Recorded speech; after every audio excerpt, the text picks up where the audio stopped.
friends, for today's video, samahan niyo po kami at pupunta kami sa puntod ng aming lola. Dahil ngayong araw ay ang kanyang death anniversary. So ayan, kasama ko po yung tita ko, yung mga pinsan, at of course, ang aking mga anak. So nagsindi din po kami ng kandila sa aming pinakamamahal na lolo. Ito po yung kapatid ng aming lolo mismo. So ayan, nilagyan ni tita ng soft drinks at saka nagsindi din dyan ng kandila. So dahil po yung puntod na aming lola ay nasa likuran, so kailangan po nating akyatin bago po tayo makarating at masindi sa kanyang puntod.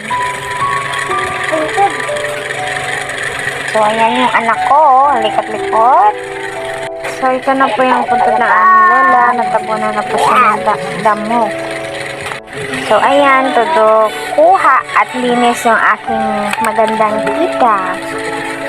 Masipit sila na maglinis dyan, total malaki ka naman, care mo na yan. Malay mo after a month, baka yearly mo naman mapupuntahan si mama.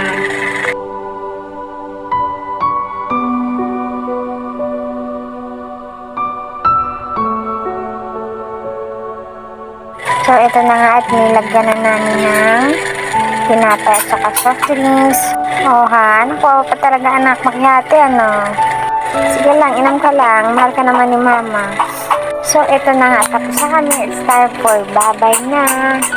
At next po namin pinuntahan ay ang bibilan ng aming lola, mismong mama po ng aming lolo. So dahil ang init, grabe yung pawisan dyan guys.